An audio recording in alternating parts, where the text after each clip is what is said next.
Last team in the Big 12 here is the West Virginia Mountaineers. A surprise 9-4 record in 2023 came crashing back down with a 6-7 year this past season. It was their fourth losing season in 6 years under Neil Brown, which led to him getting fired in December. Rich Rodriguez was brought in to replace him. He led Jacksonville State to back-to-back 9-win seasons in their first 2 years as a member of the FBS. That included a Conference USA title last year as well.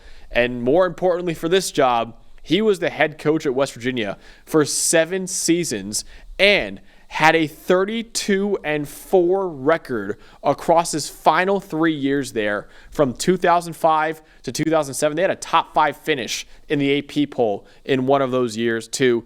He's really known for his reliance on the run game. That should remain the same in 2025 with a star running back in Jaheim White. They'll need plenty of transfers on defense to improve that unit, though. It was the second worst defense in the Power 4 last year in terms of EPA per play. But, Dalton, this ground game should remain a really dangerous one next year. I'm glad you brought that up because the only teams to run the ball more than Jacksonville State last year under Rich Rodriguez were the 3 academy schools. Who really can't pass at all. Oh, right, exactly. They're just not going to do it, right? So you talk about building a dynamic run game, and he's got the pieces to do it here. You mentioned Jaheim White. Look, I'm not quite sure who his quarterback is going to be. It sounds like it's down to Nico Marchiol, who started a few games last year, and Jalen Henderson, a transfer from Texas A&M. But either way, they're going to have an athletic quarterback. They're going to have a great running back in Jaheim White, along with Jalen Knighton behind him. They're going to make no mistake. Rich Rodriguez, they're going to want to run the football, right? They're going to play physical football.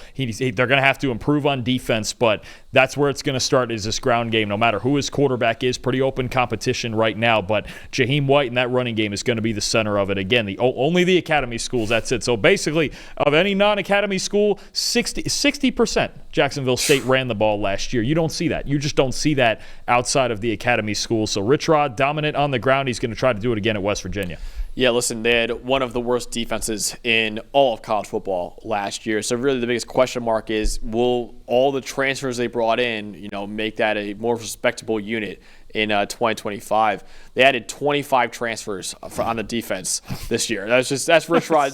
That's Rich Rod saying, "Listen, man, we need to fix this, right?" Because like I said, I believe Purdue was the only defense in America, or defense in the Power 4, that was worse in EPA per play last year. The coverage was the secondary, which we actually thought was going to be pretty good. The secondary just completely fell apart last year, and that was really the biggest issue for them. And they just couldn't cover anybody. So 25 incoming transfers on defense, 7 of them projected to start for that defense next year too. They need a lot of improvement from that defense because it really is why they went 6-7 last year. They could have been a lot better because the offense still had a really good year.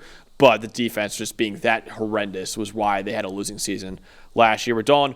Brand new quarterback in Nico Marchiol, probably starting for them next year. What should we know about him? So, Southpaw Slinger, he started a few games for him. He's made 3 career starts for the Mountaineers, but he's won all 3 of them, which is good. He played decent last year, and I think, honestly, if you're looking for someone as an athlete who they want to run a run-heavy offense with as kind of a dual threat, is he the most dynamic athlete? Is he a Jalen Milroe or something like that? Not necessarily, but he makes good decisions in the option game. He's a physical runner. He's got good vision. I think he's somebody who can run this specific offense, and that's what's going to give him a chance, even as a holdover from the last couple of years as Garrett Green's backup and as an occasional starter. That's what's going to give him a chance to start for them. I think he is the favorite. We'll see what Jalen Henderson does in summer practices also, but I think they're going to start out with Marchiol, and his skill set really fits in. Now, his problems are going to be, again, and they're not going to drop back and throw the football in a traditional sense a whole lot, but winning in the traditional drop back game and making good decisions under pressure are where he's going to have to improve. But I think Marchiol can run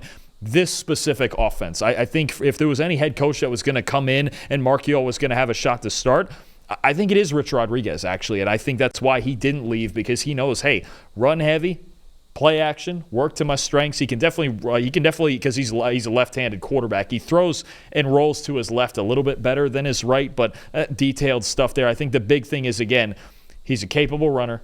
and he can run the play action concepts and make good decisions there. Those are the two things Rich Rod's going to be looking for. Definitely. And they're going to really rely on their running back next year, too, and Jaheim White, a top 10 running back in the country, in our opinion. He has a 35% forced missed tackle rate as a sophomore, tied for third among all Power 4 running backs, 6.5 yards per carry in his career so far, is fourth among all running backs over the last 2 years. He really broke out as a true freshman on limited opportunities, and this past year, he was even better, honestly, this past year. Elite athlete, a little bit smaller at 5'7" and 195 pounds. He's going to be the bell cow for this offense as a junior because Garrett Green is now in the NFL, probably going to play wide receiver, and he's a former quarterback for West Virginia.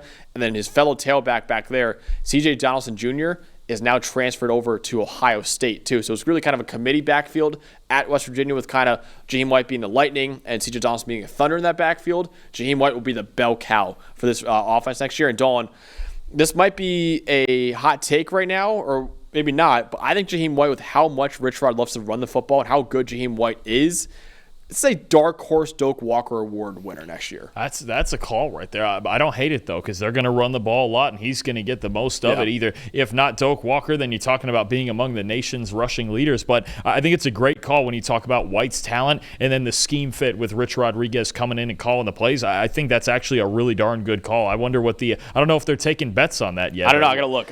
You might have to look at that. Throw a little cheddar on the Jaheim White Doak Walker Award. Mm-hmm. That might be it. That's a good call. I'm sure a lot of people think, Jeremiah Love's going to run away with it, but they have a loaded running back unit in Notre Dame. He may not get all the touches. If they're gonna come in here and run the ball 60% of the time like they did at Jacksonville State, and no Donaldson. Oh, and you remember back in the day how well they used to run the ball back in the days of Pat White, who's actually on this coaching staff. Love that. I mean, it's fantastic, right? Get the old West Virginia legacy, the old Big East legacy. Remember those days of Big East football? Tell Gino whenever he's done. Tavon Austin, bring him in too. That'd be electric.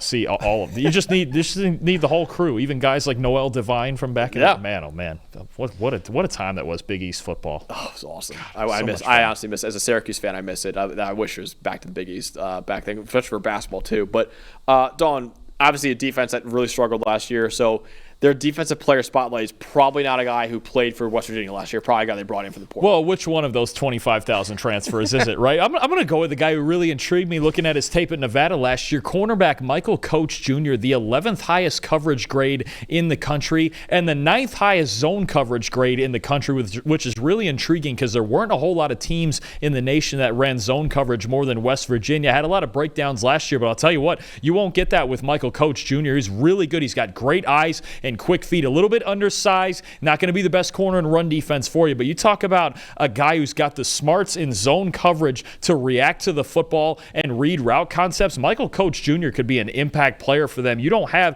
don't care what school you're at, you don't have the 11th best coverage grade in the country at corner unless you're really good. They got a good one coming from Nevada to West Virginia this year. I'm a huge fan of Michael Coach Jr. I think he's a really underrated player right now. I think even if you look at the EA College Ball 26 ratings, he was pretty low on the ratings there for West Virginia. I don't know why, because he was really good for them last year. So big fan of him. Actually had 85 rating in the game, which is not too bad, but still the 4th highest rated defensive player for West Virginia on that defense in the video game. But great player last year, 45.8 passer rating allowed. And like Dalton said, really thrives in zone coverage too, which is what West Virginia ran a lot last year too.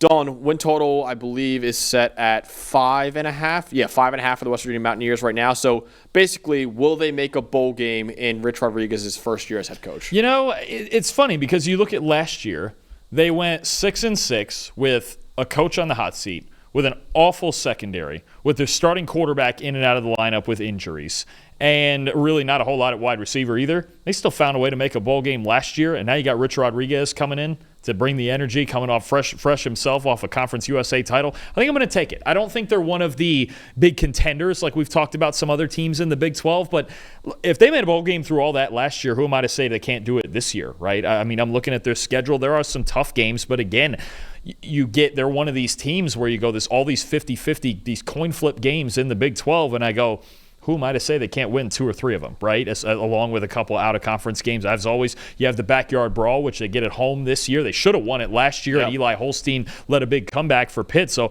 if their secondary is any better with those transfers and their offense is going to be run heavy with these guys in the backfield like we think, I think a bowl game is perfectly attainable in year 1 for Rich Rod. I do. according to our power rankings right now, PFF.com, you can find them. They have a 50% chance exactly to make a bowl game. Well, of course they do. Literally 50-50. That's just fitting for this episode, honestly. It's fitting for this entire Big 12 preview because it's probably a 50% chance at darn near anything that can happen here. I mean, that sums it up. But again, I think in year one, they're not an inner tier contender for the Big 12, but I think a bowl game should absolutely be the goal anyway, and we see some progress, especially on the defensive side of the ball. I'm with you. I'm going to go over. I think 6-6 is probably what I expect for them, and I actually was thinking on the fence before, which is ironic considering they have an exactly 50-50 chance to make a bowl game next year. But you just look at that schedule; it's the fourth hardest in the Big 12 corner power rankings. I still think there's enough offensively, and I do like some of the pieces they brought in defensively. It's a brand new look defense next year, even though it was one of the worst in the country last year.